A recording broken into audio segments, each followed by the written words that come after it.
dernière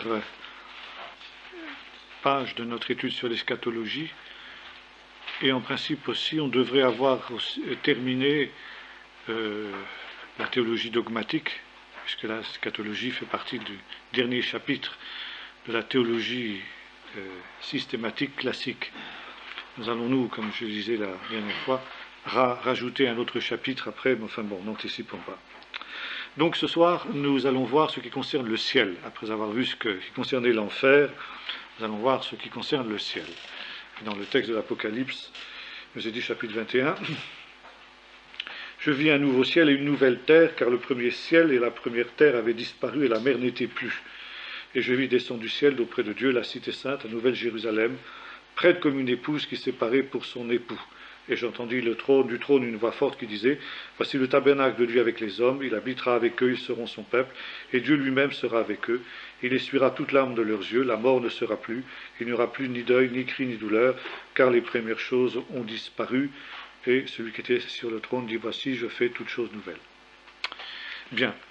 Alors, le ciel, c'est une réalité évidemment qui est très vaste. Pour la cerner, il faut s'arrêter sur différents aspects et différents points. On peut dire que d'une certaine manière, reprenant 2 Corinthiens 2, verset 12 et verset 4, le ciel, ce sont les choses que l'œil n'a pas vues. C'est ce qui est au-delà de la perception sensible qui est la nôtre sur la terre, et qui, ce faisant, justement, s'oppose avec ce qui est de la terre. Évidemment, quand nous disons le ciel, c'est une métaphore, c'est une image. Ce n'est pas, évidemment, la stratosphère ou ce pauvre Gagarine, le premier homme de l'espace, quand il est revenu d'avoir fait son petit saut de puce, 3 tours autour de la Terre, eh bien, il a dit « Je n'ai pas vu Dieu dans l'espace, je n'ai pas vu Dieu dans le ciel est vide. » Bon, le pauvre garçon, comme lui ont répondu un certain nombre de chrétiens de cette époque-là, pour s'élever jusqu'à Dieu, il faut s'élever un petit peu plus haut que ce que tu as fait. Bon, mais enfin, c'est pas encore tellement dans ce sens-là qu'il faut prendre les choses. Gagarine faisait une erreur, à la limite compréhensible, dans une parfois conception un peu naïve ou un peu, comment dirais-je, si j'allais dire à ras de terre du ciel, mais non, le ciel, c'est finalement tout ce qui est au-delà du sensible. Et finalement, la tradition juive a une expression pour désigner aussi cette réalité. Haolam hazé contre Haolam haba. Haolam hazé, ce monde-ci, la terre. Haolam haba, le monde qui vient, le monde qui est au-delà. L'au-delà, d'une manière, pourrait-on dire, générale. Le ciel, c'est donc une réalité qui... dans laquelle un jour, justement, le chrétien entrera. C'est finalement le but. Et aujourd'hui, nous disions ça à quelques-uns il y a quelques jours, il y a dans les milieux chrétiens, y compris dans les milieux évangéliques, une crise majeure de l'eschatologie.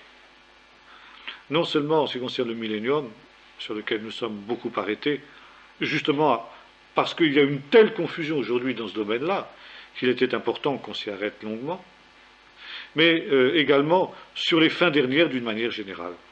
Ne parlons pas d'Israël, mais simplement sur les fins dernières. Mais il est certain que le but de la création est celui-là. D'ailleurs, le texte suivant nous dit, le verset suivant nous dit « Je suis l'alpha et l'oméga ». Ça veut dire, l'alpha est un commencement, il y a eu un commencement, il y aura une fin.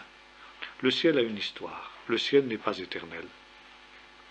Il a eu un commencement et il aura une fin. Et le psalmiste le dit, et c'est un texte qui est repris dans l'Épître aux Hébreux, quand il est question des cieux, ils disparaîtront, mais toi tu subsisteras.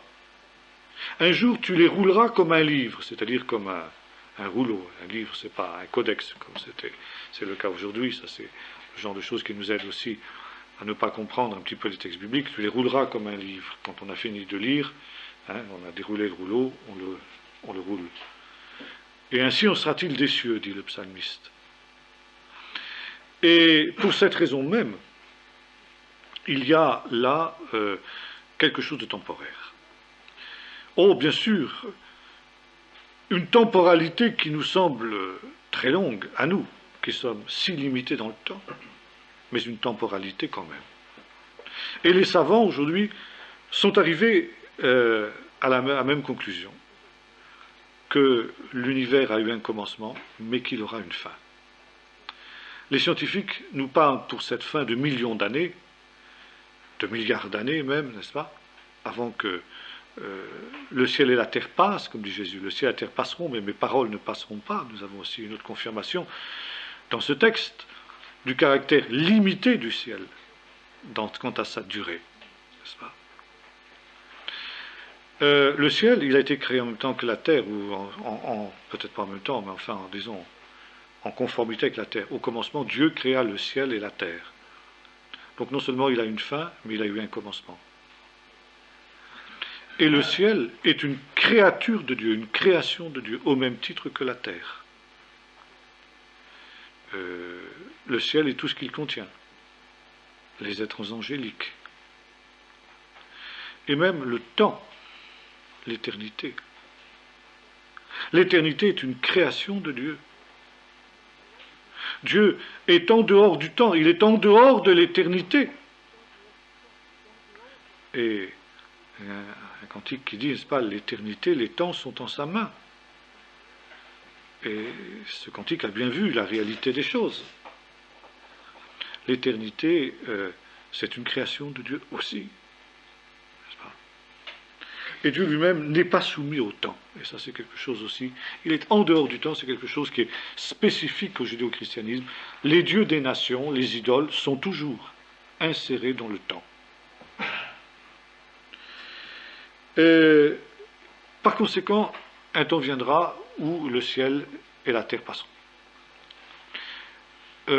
À mon sens, le ciel passera plus vite que ce que ne pensent les savants. Et l'apôtre Pierre nous dit cela aussi dans sa deuxième épître. Il dit qu'elle ne devait-vous pas être en sainteté, parce que justement, viendra un temps où le ciel lui-même disparaîtra, et la terre avec toutes les œuvres qu'elle renferme. Mais nous attendons, selon sa promesse, une terre nouvelle et un ciel nouveau où la justice habitera. C'est-à-dire, de toute manière, la création de Dieu, sans même parler du péché, avait un caractère temporaire. Elle était conçue pour autre chose, pour un au-delà. Elle était conçue pour une autre réalité, justement, que les différents textes que nous avons évoqués appellent le ciel nouveau et la terre nouvelle. Et dans cette expression, ciel nouveau et terre nouvelle, il y a deux sens, deux points qu'il faut souligner. D'abord, nouveau. Je fais toute chose nouvelle. Donc, c'est quelque chose de radicalement différent de ce que nous connaissons jusque maintenant. C'est quelque chose, c'est une terre radicalement autre que celle que nous connaissons, et même que cette terre qui sera renouvelée pendant le millénium, n'est-ce pas?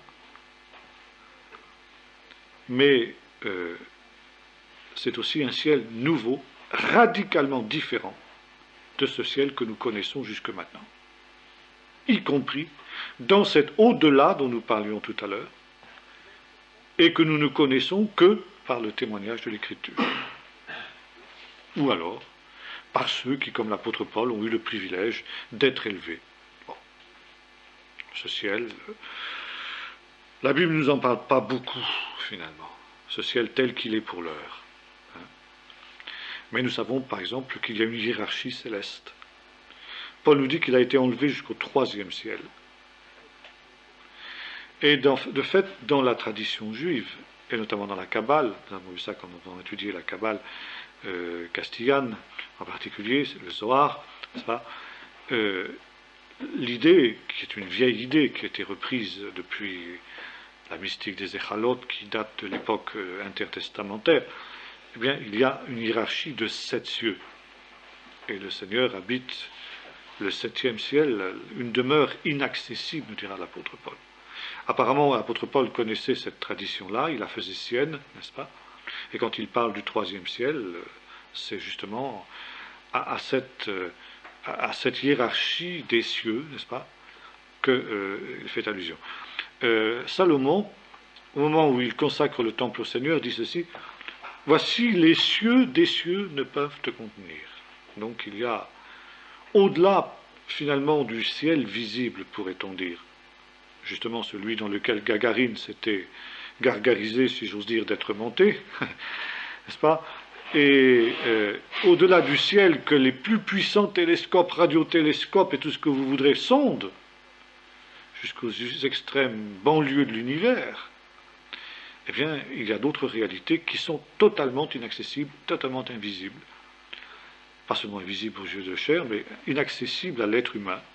Et comme le disaient les deux savants qui dialoguaient avec...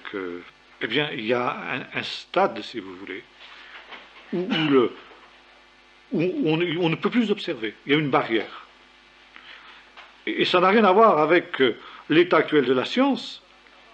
Ça n'a rien à voir avec les capacités d'analyse de nos instruments de mesure. Ça. Il y a un moment où on ne peut pas aller plus loin, on ne peut pas aller au-delà. Une barrière. Voilà. Au-delà de cette barrière, il y a les cieux des cieux. Les cieux qui ne peuvent pas même contenir le Seigneur tant il est grand. Donc, ces cieux-là, quelque majestueux qu'ils soient, ils sont destinés à disparaître. Ils ont une existence temporaire. Et ils sont destinés à être remplacés par une réalité nouvelle. Je fais toutes choses nouvelles, y compris le ciel. Et c'est pourquoi, justement, je disais tout à l'heure, notre eschatologie est rabougrie. Nous avons une eschatologie misérable dans la plupart de nos mouvements évangéliques. Parce que le ciel, pour nous, c'est là où nous allons après la mort. Puis c'est fini. Alors on parle de résurrection, parce que ça, la Bible en parle, et qu'on ne peut pas en faire l'économie. Paul est tellement catégorique sur ce plan-là dans la première aux Corinthiens. Mais finalement, quand on examine la foi d'un certain nombre de gens, de théologiens, n'est-ce pas, même évangéliques, qu'est-ce que c'est pour eux, justement, la résurrection? Vous vous rendez compte que c'est entre leur conception qu'ils ont de la résurrection et puis la conception de l'immortalité de l'âme de Platon, il n'y a pas grande différence.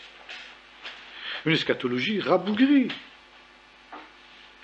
Mais nous attendons, l'apôtre Pierre nous dit que les chrétiens de son temps avaient une eschatologie infiniment plus grande que celle-là. Nous attendons, selon sa promesse, un ciel nouveau et une nouvelle terre où la justice habitera. Voilà. Voilà vers ce quoi on va. Alors il faut élargir un peu la vision. Donc, nouveau. Je fais toutes choses nouvelles. Et en même temps, c'est un ciel et c'est une terre. Ça veut dire, il y a rupture, tout est nouveau, et en même temps il y a continuité. C'est quand même un ciel et c'est quand même une terre. Et c'est tellement une terre, et c'est tellement un ciel, que de ce ciel-là descend une Jérusalem nouvelle. Là aussi, toute chose nouvelle. Elle n'a rien à voir avec les villes terrestres. Et pourtant, c'est Jérusalem, la même que celle que nous connaissons actuellement. C'est cette ville dans laquelle il y a les noms des 12 apôtres de l'agneau, des 12 patriarches qui en sont les fondements. C'est cette ville dans laquelle on apporte la gloire des nations. Ça veut dire tout comme ce qui a été, comme nous l'avons dit la dernière fois, jugé digne d'être récapitulé en ce qui concerne l'œuvre de l'homme. C'est une ville entièrement nouvelle, mais que Dieu a construite avec les matériaux que l'homme lui a fournis, si j'ose dire. Matériaux qu'il a transfigurés.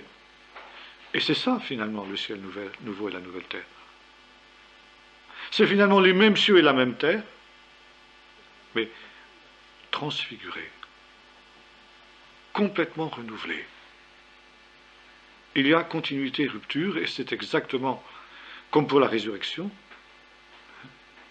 C'est un corps nouveau, c'est un corps glorifié, c'est un corps spirituel, ce qui ne veut pas dire, encore une fois, immatériel, comme je l'ai souvent souligné, et ce qui est la faute qu'on fait pratiquement toujours dans notre culture occidentale.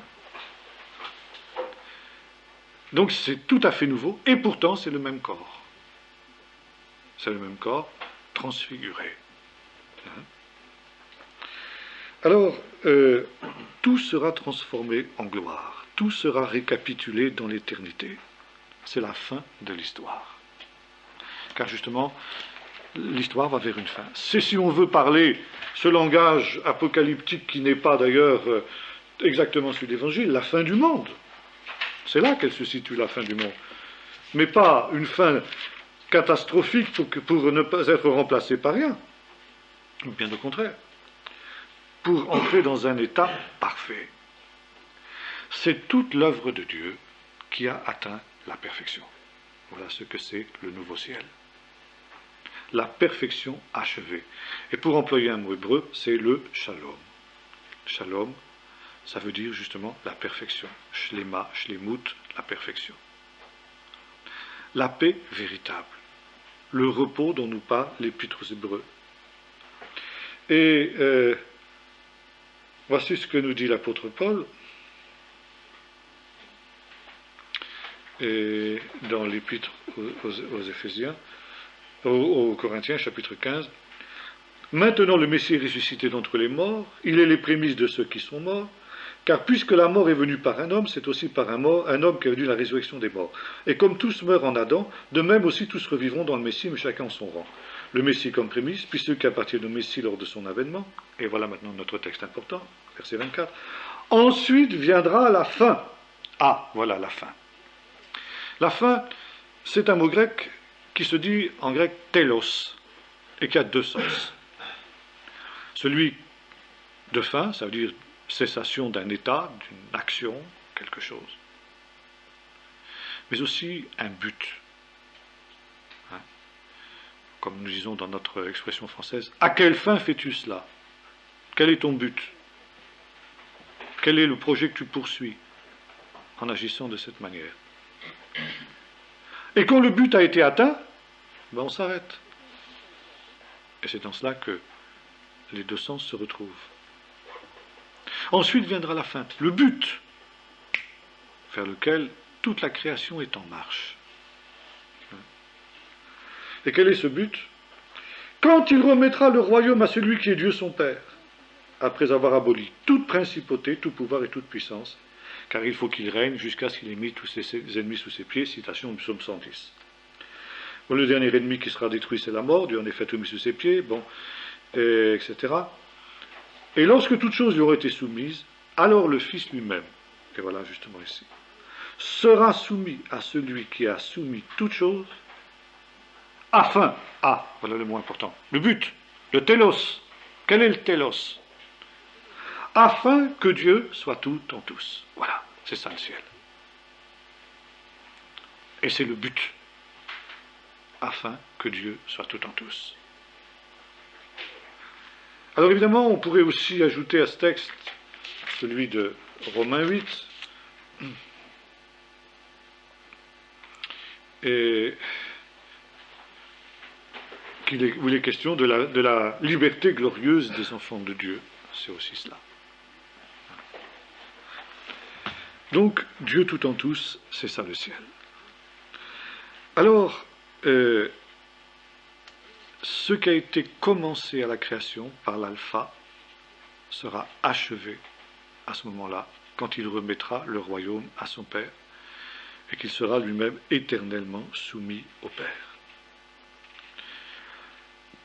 Ici, il y a une dichotomie. Le ciel et la terre. Le ciel et la terre, au commencement, étaient séparés, même sans le péché. Et maintenant, nous arrivons dans une autre réalité, où Dieu est tout en tous. Ça veut dire qu'il n'y a plus véritablement de séparation entre le ciel et la terre. Comme disent les braves gens quand ils connaissent un moment de joie, c'est le ciel sur la terre. Eh bien, ce sera le ciel sur la terre. Oui, au sens fort du terme. Le ciel, dans le langage biblique, c'est aussi le Dieu où Dieu réside. Le Seigneur habite un ciel inaccessible, nous dit le livre des psaumes. Et l'Apocalypse nous dit ceci, quand il est question de la Nouvelle Jérusalem qui descend du ciel. C'est ici le tabernacle de Dieu au milieu des hommes. Il habitera au milieu d'eux. Dieu n'habitera plus une lumière inaccessible pour l'homme, de telle sorte que même dans l'état paradisiaque, eh bien, Dieu visitait l'homme, mais sur la terre, et ensuite repartait vers son ciel de gloire. Là, justement, la nouveauté, c'est que l'homme habitera éternellement dans la présence de Dieu. Il jouira alors, disent les mystiques, ce qu'ils appellent la vision béatifique, voir Dieu. Ce qui est impossible aujourd'hui, car nul ne peut voir Dieu et vivre. Mais comme l'avait dit Job au chapitre 19, je le verrai dans ma chair. Je le verrai. Et il me sera favorable. Voir Dieu, c'est le comble du bonheur. C'est ce à quoi aspirent déjà les mystiques.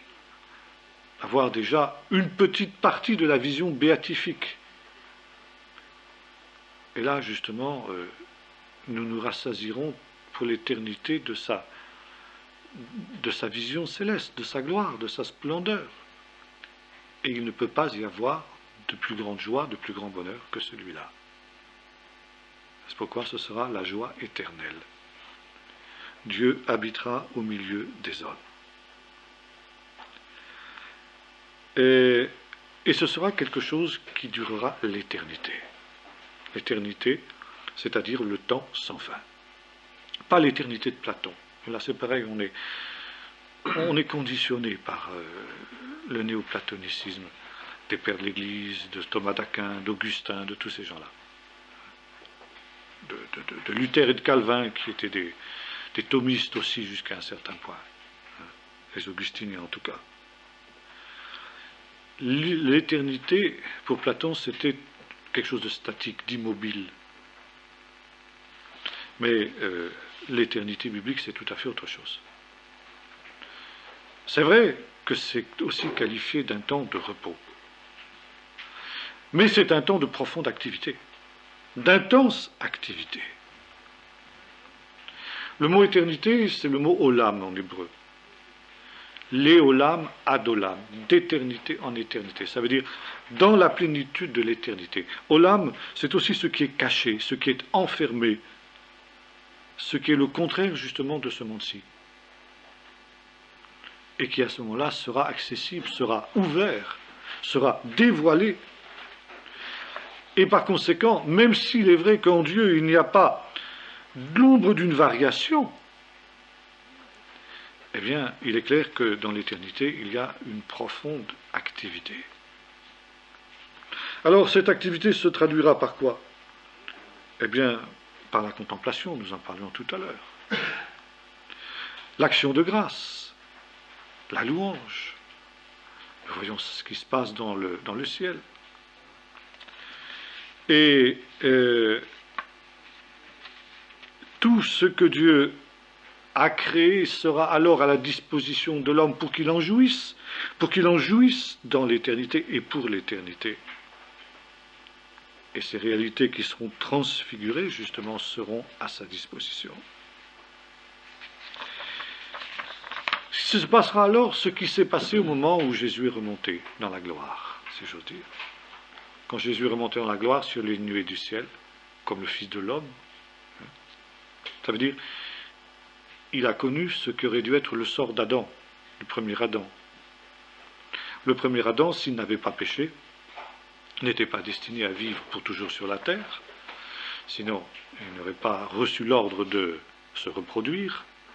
Donc, de toute manière, son temps sur la terre était limité, mais au lieu de sortir de la terre par la mort, il en serait sorti comme Jésus, par une espèce d'ascension. Le Seigneur fut reçu au ciel, nous dit notre texte, sur les nuées du ciel. Et c'est exactement ce qui se passera quand, justement, à la résurrection, les rachetés iront à sa rencontre, justement, sur les nuées du ciel. Par conséquent, pour nous résumer, là, arrivé à ce stade de notre réflexion, nous disons, pour ce qui concerne les cieux, ils ont un commencement et une fin. Ce qui implique justement cette séparation des deux réalités. Et ce ciel nouveau, il existe, il va exister par une action nouvelle de Dieu, une nouvelle création. Et non pas par une évolution naturelle des choses. Dieu crée toutes choses nouvelles. Mais c'est une histoire qui progresse. C'est une histoire qui va vers un but. C'est une histoire qui va vers un terme. Et qui sera marquée par justement cette communion éternelle entre Dieu et les hommes, qui est le but même et la finalité de la création. Et c'est l'état de perfection vers lequel marche justement toute la création de Dieu. Et pour reprendre l'expression de l'Épître aux Hébreux, c'est le grand Shabbat, dans lequel Dieu invite l'homme. Dieu se reposa de ses œuvres. Et l'homme aussi se reposera de ses œuvres. Sur la terre, l'essentiel des activités de l'homme, du chrétien du moins, et finalement de l'homme, c'est de lutter contre le péché et ses conséquences. Passons notre temps à ça. Si nous ne luttons pas directement ou toujours contre le péché, nous en luttons contre ses conséquences. Nous luttons contre les dangers potentiels qui menacent notre existence, y compris notre existence physique, et qui sont la conséquence du péché. Par conséquent, tout notre temps, toutes nos énergies sont absorbées justement par ça. C'est pour ça que nous ne trouvons pas de repos. Ce lieu n'est pas un lieu de repos, disait le prophète Michée. Mais dans le ciel, nous serons justement libérés de cette servitude du péché. Le mal n'existera plus.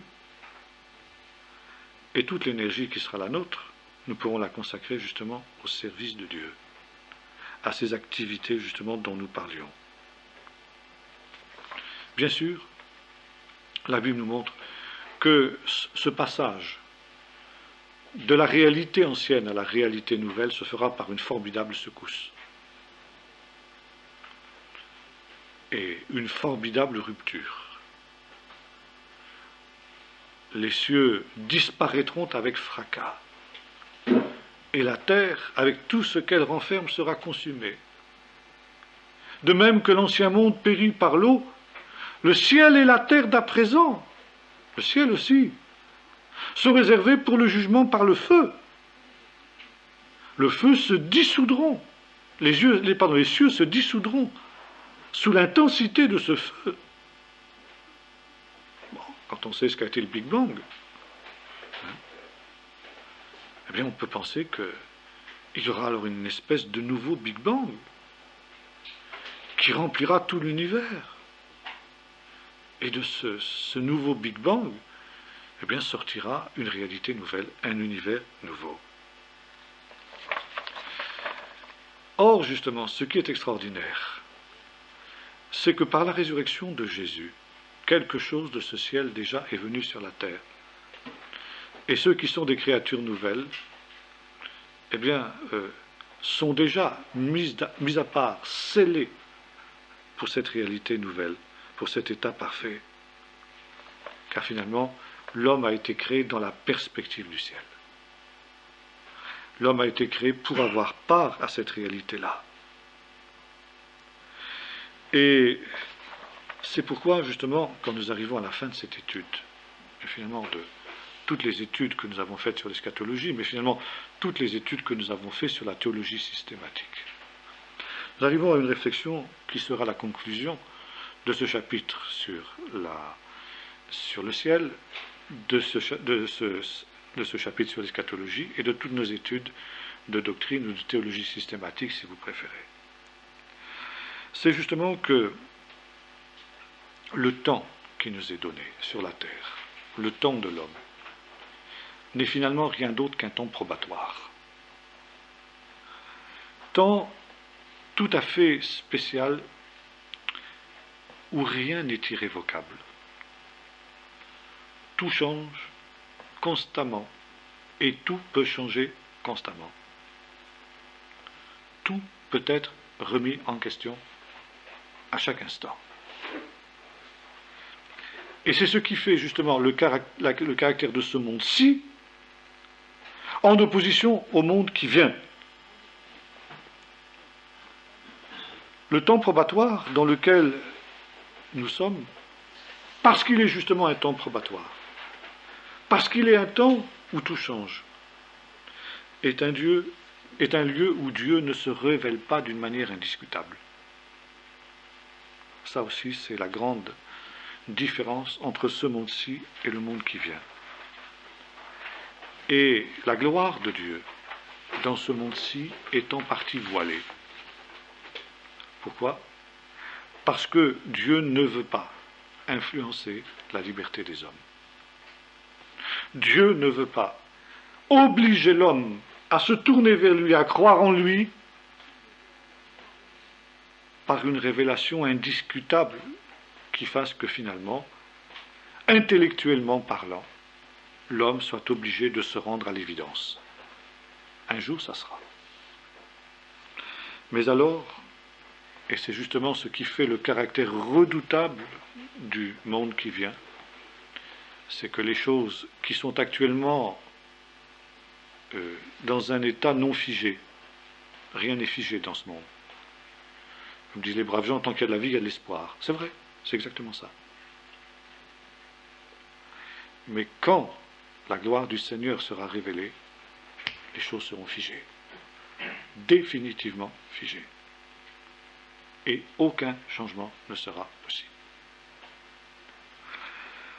Et alors justement, dans ce temps-ci, dans ce monde-ci, l'homme est appelé par Dieu à manifester sa confiance, son amour, d'une manière non imposée d'avance, d'une manière qui n'est pas immédiate.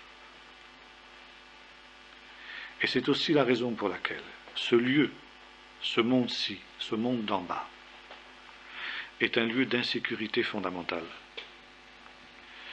Parce qu'il offre à la fois une possibilité de salut et une possibilité de perdition. C'est un passage périlleux où tout peut arriver, toujours à tout instant, le meilleur et le pire. Où rien n'est définitivement acquis, où rien n'est définitivement gagné. Tout peut être remis en question à tout instant.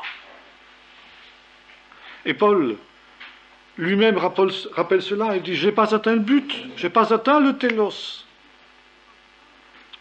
Et je veille sur moi-même, de peur d'être rejeté. » Paul est conscient de ce caractère périlleux de la cour, jusqu'au moment où il arrive au but. Maintenant, ça y est, il dit, la couronne de gloire m'est réservée. J'atteins le but. N'est-ce pas ? Rien n'est joué, rien n'est irrémédiable, ni dans un sens, ni dans un autre. Jusqu'au dernier moment, le pécheur le plus endurci peut se tourner vers le Seigneur et avoir la vie. Exemple, le brigand sur la croix. Alors, c'est à la fois un temps d'une grande richesse, parce qu'encore une fois, le meilleur est possible, et un temps extrêmement redoutable, parce que le pire aussi est aussi possible. Et il n'y a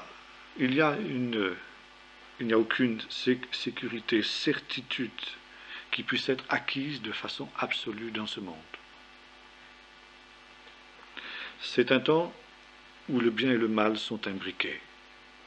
Ça aussi, c'est une autre de ses caractéristiques. Et par conséquent, un temps qui est réversible. Et en cela, il diffère radicalement du temps éternel. Le Olam Abba, c'est un temps définitif. C'est un temps où tout est figé. Ce qui était en germe, dans ce temps-ci, ce qui était en évolution, maintenant, acquiert son état définitif dans un sens ou dans un autre. Ou bien la perfection dont nous parlions tout à l'heure, ou bien l'imperfection dont nous parlions la dernière fois avec l'enfer, une situation où la justice de Dieu se manifeste parce que la gloire de Dieu, eh bien, les damnés vont donner gloire à Dieu. Donner gloire à Dieu. La Bible nous dit qu'ils auront la bouche fermée. Ça veut dire quoi? Ça veut dire qu'ils ne contesteront pas leur jugement. Tu es juste, Seigneur. Nous avons ce que nous méritons. Nous avons ce que nous avons librement choisi quand nous étions sur la terre. Et l'éternité nous a saisis dans cet état. Ben maintenant, c'est juste, c'est normal. Et en agissant de cette manière-là, en disant Seigneur, tu es juste, et donne gloire à Dieu. Et voyez-vous, c'est faux de dire que l'enfer s'oppose à la gloire de Dieu. Au contraire, l'enfer est indispensable à la gloire de Dieu. Alors, que restera-t-il de ces gens-là? Eh bien, il leur restera une existence rabougrie, ce qu'ils ont été, c'est-à-dire ce qu'ils ont été qui sera figé pour l'éternité. Et ça, justement, c'est quelque chose qui est un corps qui est le contraire de la gloire, l'opprobre éternel. Et finalement, l'éternité, c'est le temps où l'homme est enfermé dans son choix, où sa liberté a atteint un point de non-retour. Dans un temps comme celui-ci, la profession de foi de l'homme reste fragile, vulnérable, susceptible de corruption, de refroidissement, d'assoupissement. Et c'est la raison pour laquelle le livre de l'Apocalypse, notamment, se termine par un appel à la vigilance et à la persévérance. Persévérance qu'on trouve déjà à la fin du livre de Daniel, celui qui persévérera jusqu'à la fin sera sauvé, heureux celui qui persévérera, car il arrivera au but, il atteindra le but, dit Daniel. C'est comme ça que se termine le livre. Ouais. Bon, celui qui attendra tant de jours, etc. Bon, mais l'idée est celle-ci. Celui qui persévérera pendant ce temps d'épreuve, il arrivera, il atteindra le but. Et au contraire, celui qui se relâchera, bien, il n'atteindra pas le but. Et les paraboles de Jésus sur son retour sont toutes centrées justement sur cet appel à la vigilance.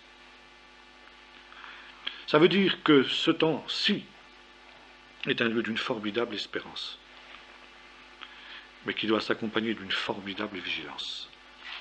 Et d'une vigilance d'autant plus grande, justement, que le temps approche. L'homme n'a qu'une vie. Et ça, c'est l'Épître aux Hébreux qui nous le dit.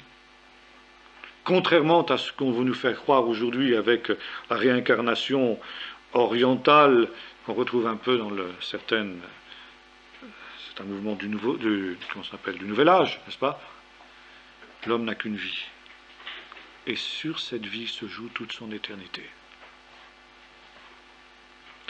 Et nous comprenons mieux, justement, maintenant, la patience de Dieu dans ce contexte. Cette patience de Dieu qui nous étonne, qui nous scandalise parfois. Pourquoi Dieu n'intervient-il pas contre les méchants? Pourquoi Dieu permet-il que les épines livrées croissent avec le bon grain? Pourquoi Dieu ne veut-il pas que ses serviteurs aillent arracher cet ivraie?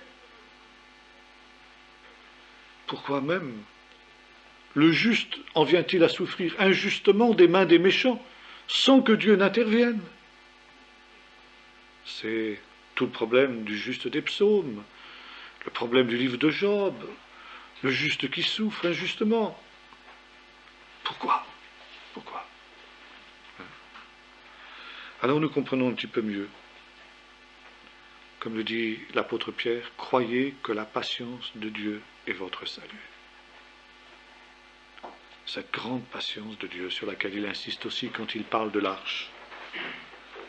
Parce que Dieu ne veut pas mettre en péril la moindre possibilité.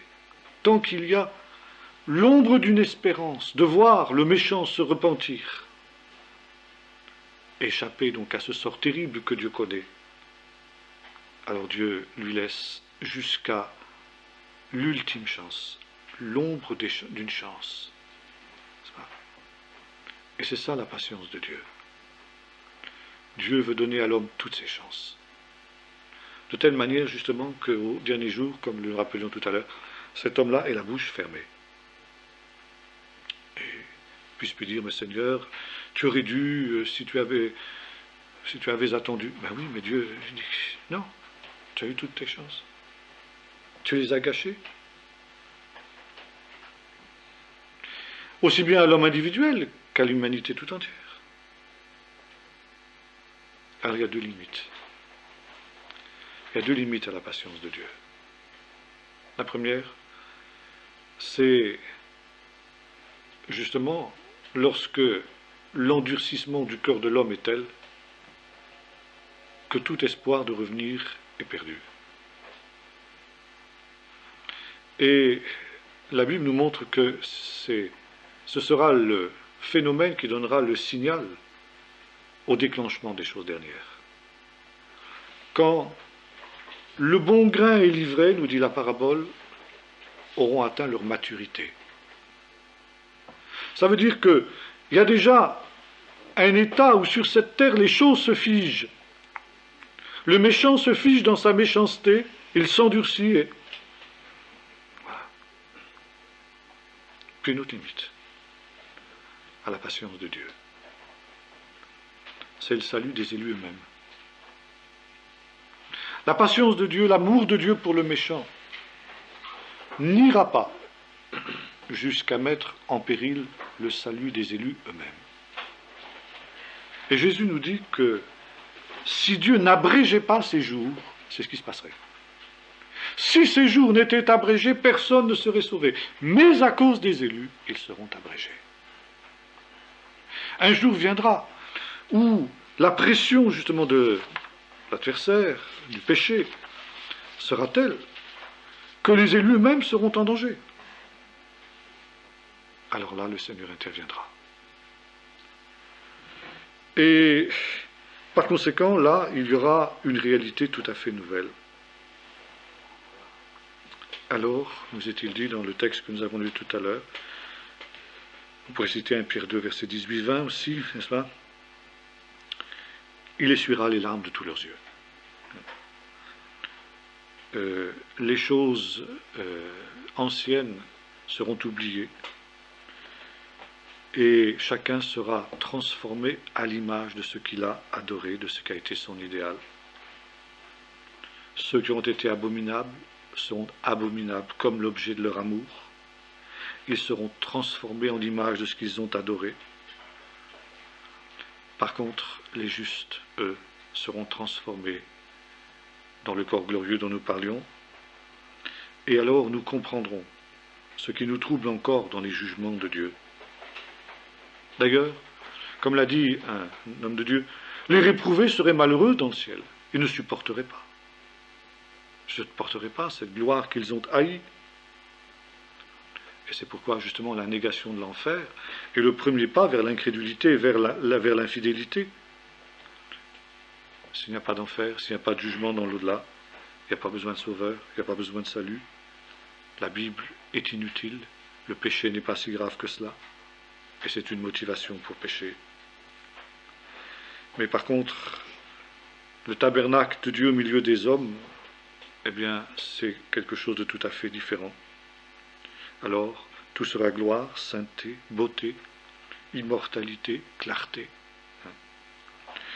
La Bible nous parle aussi de l'image du festin des noces de l'agneau, le banquet eschatologique qui est souvent évoqué aussi dans l'eschatologie juive et qui sera le plein épanouissement de la personnalité de chaque individu.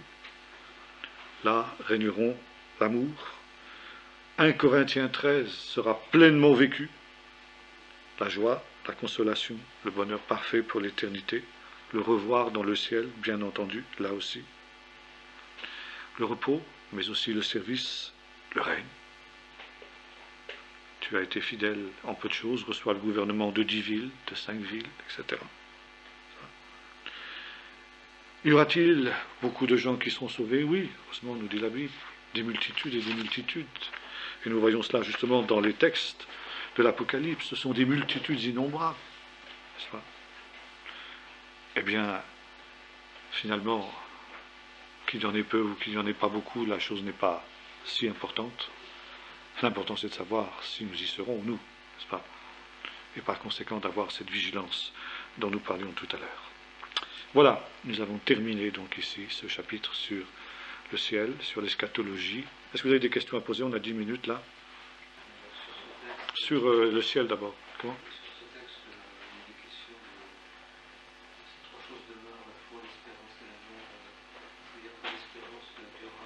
Oui, parce qu'il y aura toujours des choses à attendre. Il y aura toujours des choses nouvelles. C'est une histoire qui se poursuit. Ce n'est pas un état statique. On n'est pas ici dans la vision platonicienne du Dieu hiératique, éternel, qui est insensible à tout ce qui se passe autour de lui, qui est là, qui... Bon, hein, ça c'est la conception occidentale erronée.